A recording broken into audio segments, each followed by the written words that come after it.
Yaizu, Shizuoka Prefecture, a coastal fishing town resting between rough Pacific winds and the quiet fold of Cedar Hills. When the Daigo Fukuryu Maru, or Lucky Dragon No. 5, drifted home that March, its crew looked sunburned but proud. The town thought they'd returned with tuna, not poison. Within days, the youngest radio man, Kuboyama Aikichi, developed lesions that no doctor could classify. The men's hair fell out. The fish glowed faintly in family kitchens. At first, everyone laughed. Just a radiation scare, they said. A Cold War prank.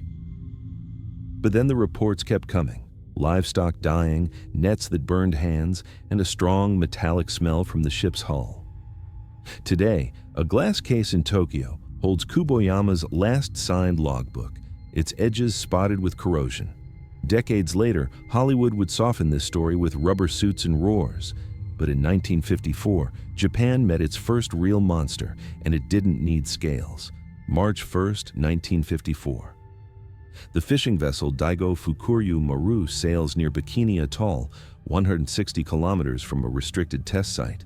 16 crewmen fish for tuna in the dawn calm. The air tastes of salt, the wooden deck creaks beneath bare feet, and the horizon shimmers with early light. At 6:45 a.m., a second sun blooms in the western sky. Radio operator Yamaguchi's testimony, preserved in hospital transcripts, reports, "It was so bright, I could see the bones in my hand. The flash turns the sea white, then orange. Minutes later, a deafening roar follows. Castle Bravo, a U.S. hydrogen bomb test, 1,000 times stronger than Hiroshima. The men feel their shirts vibrate. The air turns hot. Fine, chalk-like dust of calcium and radioactive coral rains down for hours. The men sweep it with bare hands, thinking it harmless ash. Some taste it inadvertently. Like licking chalk, one noted. Readings from the ship's meteorological log show winds shifting unpredictably that morning. The test was miscalculated by miles, but navigation records placed the Lucky Dragon inside the fallout plume. Within days, nausea and burns appear. Journalists would later call it the explosion that reached Japan without a wave. By March 14th, the trawler drifts into Yaizu port. A crowd gathers along the wooden pier to greet the returning fishermen. Instead, they see men barely standing. The harbor smells of fish and diesel, but something else too, a metallic tang that clings to the throat. Photographs, preserved in Shizuoka Prefectural archives, show hollow faces shielding from daylight. The men's skin is dark red, peeling in strips. Their eyes are swollen nearly shut. Chief radioman Kuboyama Aikichi's hospital file notes brown discharge from wounds resembling electrical burns. His temperature fluctuates between 39 to 40 degrees Celsius. The attending physician, Dr. Misaki, writes, patient reports intense burning sensation when touching fresh water.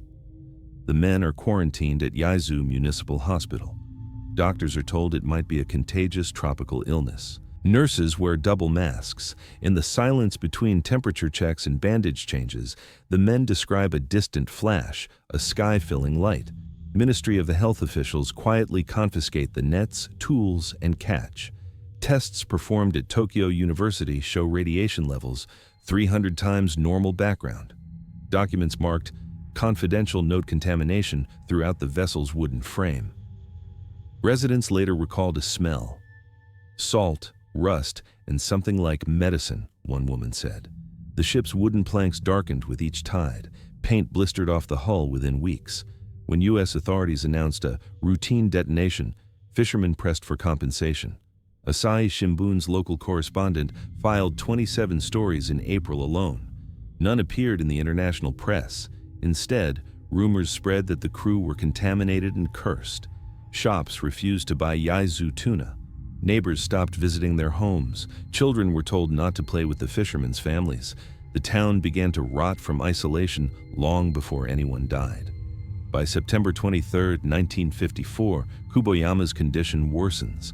The hospital room is quiet, except for the scratch of pen on paper and the labored rhythm of breathing. His diary entries, stored in the museum today, are shaky but clear. I pray that I am the last victim of hydrogen bombs. A nurse's log notes his temperature at 41.5 degrees. The skin on his back and shoulders sloughs off in sheets when bandages are changed. His white cell count falls to dangerous levels. He dies that evening in Tokyo's St. Luke's Hospital, age 40. Cause: acute radiation syndrome. The attending physician's report cites complete collapse of the hematopoietic system as the primary factor. His funeral photographs reveal something the headlines omitted: the crew standing at far distance, doctors forbidding touch. The wooden casket is sealed with extra wax. The prayer cards remain untouched. The boat, impounded and covered under tarpaulin, sits near Tsukuji Harbor. Salt crystals form along its hull. Even in rain, the tarp never seems wet. Newspapers call it a vessel of death. The political fallout grows. Fishermen riot against U.S. atomic testing. A rally in Tokyo draws 20,000 people. Women collect over 2 million signatures on petitions demanding a ban on nuclear weapons. Government cables, National Diet Library Refao 1954-9-25, show Japan demanding apology and full compensation. The U.S. replies with silence. Then later, an offer of $2 million with no admission of wrongdoing. Within Toho Studios, screenwriter Takeo Murata notes the incident in a production memo: a creature born from nuclear fire, similar to Lucky Dragon victims. Director Ishiro Honda, a Hiroshima veteran, approves the concept with a single checkmark. On Kuboyama's grave, a simple stone marker bears the date and a single line: "Pray for permanent peace." The first seeds of Godzilla are sown amid Kuboyama's ashes. The first bomb fallout tuna appears in Tokyo's Tsukiji Fish Market on March 16, 1954. Under the harsh fluorescent lights, inspectors' Geiger counters tick rapidly. Radiation levels are high enough to trigger alarms. Market supervisor Tanaka's logbook records: fish appear normal. Counters react at 30 cm distance. The page is smudged with fingerprints. Over 800 tons of fish are burned or buried that spring. Photographs show men in white coats and masks digging trenches in Yokohama landfill. The soil there still registers trace isotopes today. One Asahi Shimbun column calls it the tuna fear. Customers inspect fish with suspicion. Sales drop 60% nationwide. The paper crinkles in readers' hands. The ink smells sharp in morning kitchens. Fishermen report boats avoided at sea. Entire fleets docked out of superstition. Radio transmissions captured by coastal stations record unusual silence when certain vessels call for position checks. The Lucky Dragon, officially decommissioned, passes through bureaucratic hands, fisheries agency to university labs, before being abandoned in a Tokyo shipyard. Rumor says welders refuse to work near the hull.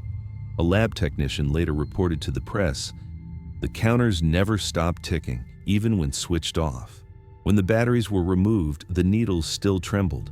In homes throughout coastal Japan, families discard their fishing nets. The rope burns hands, the floats smell wrong." One woman writes to her sister, "We boiled them 3 times. The water turned gray." This becomes the first haunting legend, not ghostly but mechanical, a Geiger stuttering in an empty room. The sound enters local folklore, a rhythmic tapping at night. The contamination may fade, but belief turns permanent. 7 fishermen from other boats seek medical care that summer, convinced they've been exposed. Doctors find nothing but fear. Archival photographs from 1955 show the Lucky Dragon stripped of machinery, cabin doors sealed. The ministry ordered the hull painted black to contain possible radiation residue. Workers said the pigment peeled back by dawn.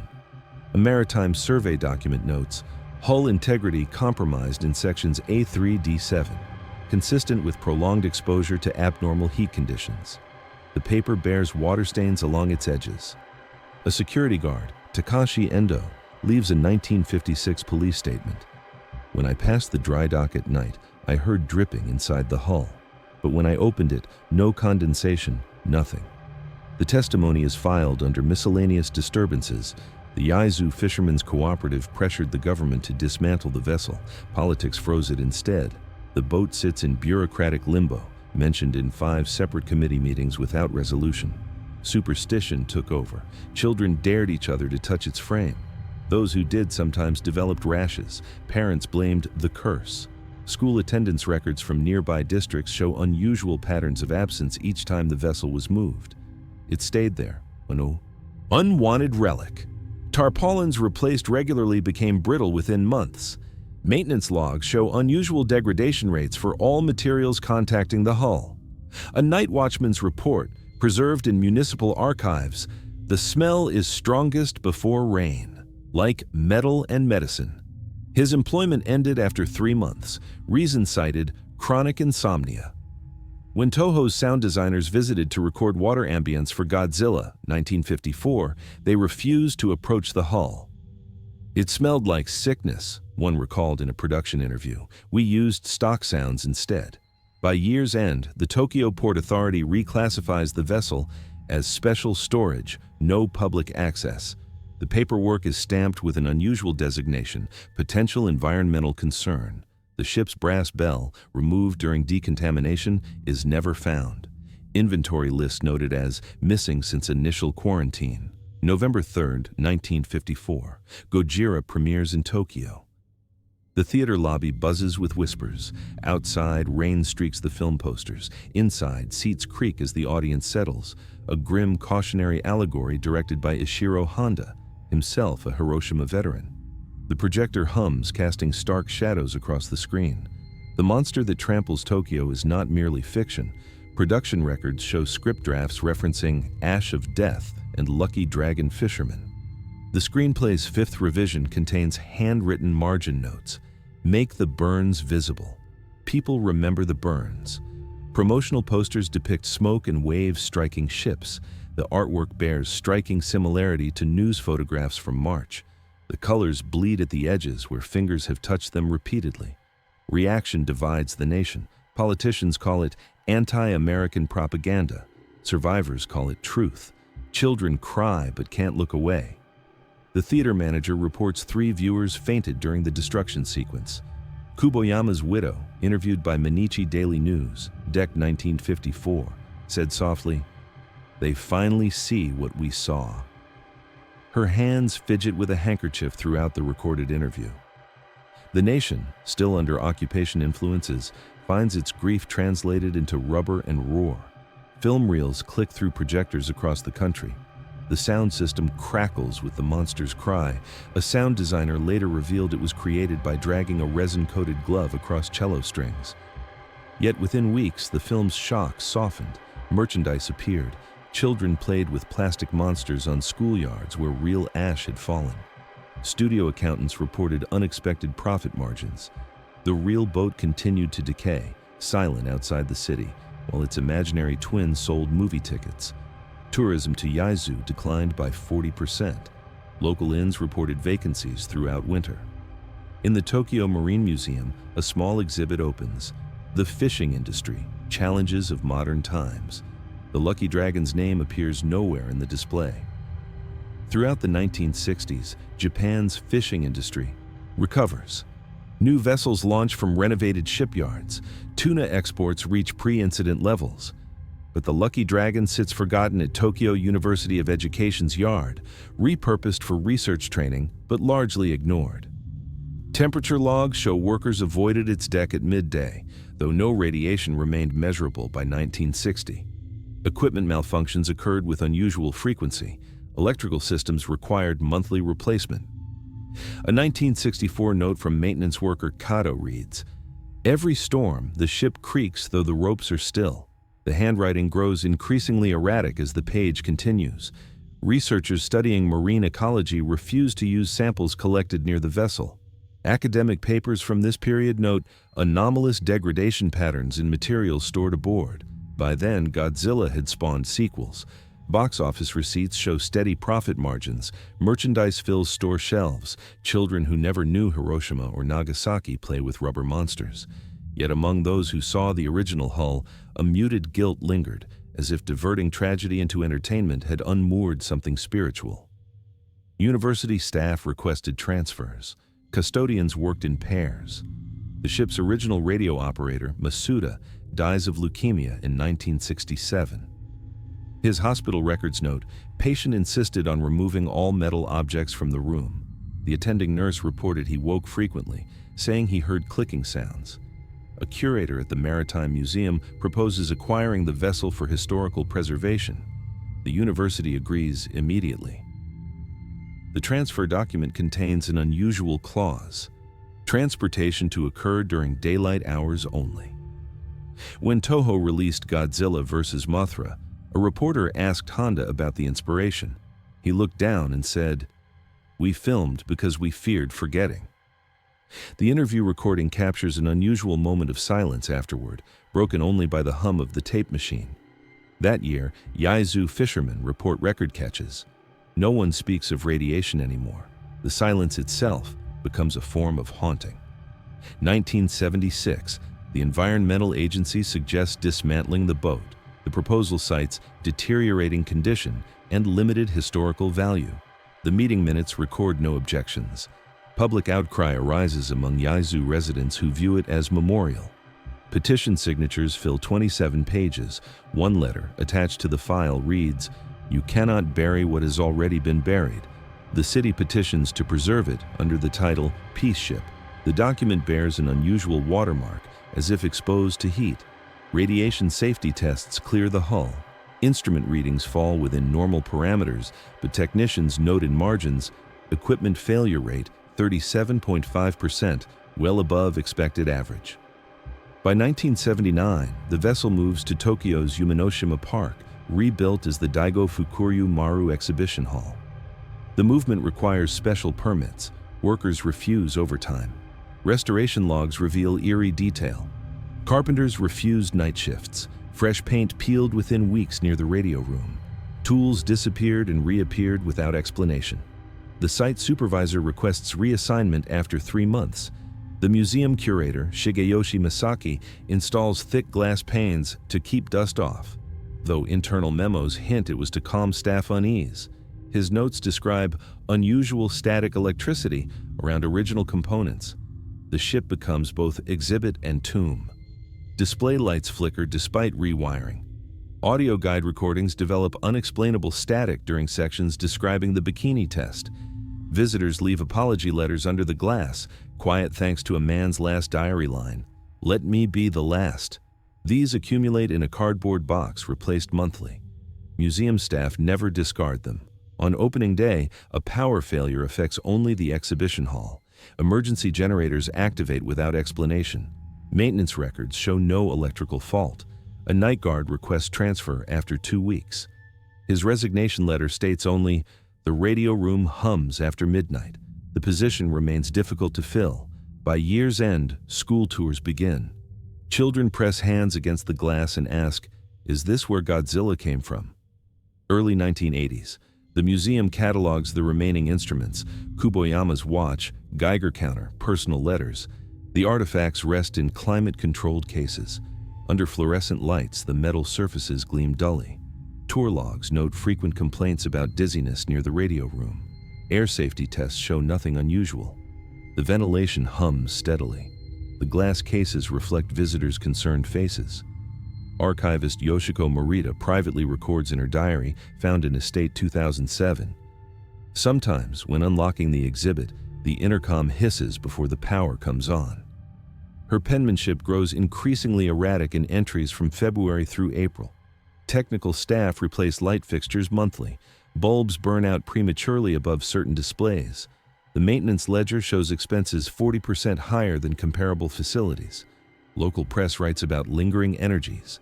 An article in Tokyo Shinbun quotes an unnamed physicist, "Radiation alters materials at the molecular level. Memory persists in unexpected ways." Skeptics call it myth-making, but the museum, funded largely by survivor donations, keeps the tone respectful. Director Masaki maintains strict protocols for handling artifacts. His instruction manual warns, "Never remove items after sunset."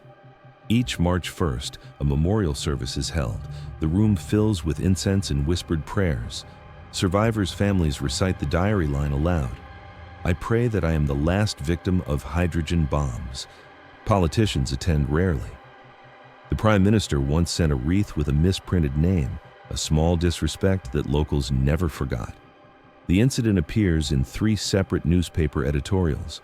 Over time, school tours replace pilgrims. The younger generation calls the ship that Godzilla boat.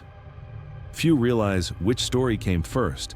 A visitor survey reveals only 23% of attendees under 30 can correctly identify the historical events. The museum gift shop sells both history books and monster figurines. The cash register often malfunctions, credit card readers fail. Staff joke about the curse, but still refuse closing shifts. 1998, a bright green monster destroys New York under the title Godzilla. Japanese theaters show the American adaptation to mixed reviews. The popcorn smells artificial, the seats feel cold. Media retrospectives in Japan revisit the original 1954 context, rediscovering the lucky dragon. Archive footage appears on evening news programs. Dust-covered photographs resurface in magazine features. NHK rebroadcasts documentaries. Museum attendance triples. Visitor logs show unusual demographic shifts: younger audiences, international tourists, film students.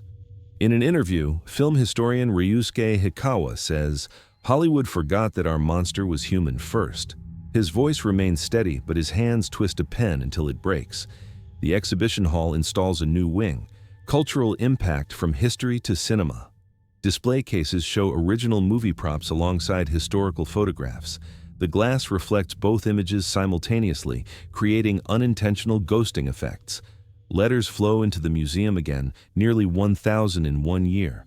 One reads simply, "Kuboyama-san, forgive us. We made profit out of pain." The paper is high-quality stationery. The ink smells faintly metallic.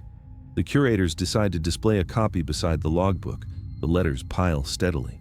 Some contain small offerings, coins, prayers, film ticket stubs.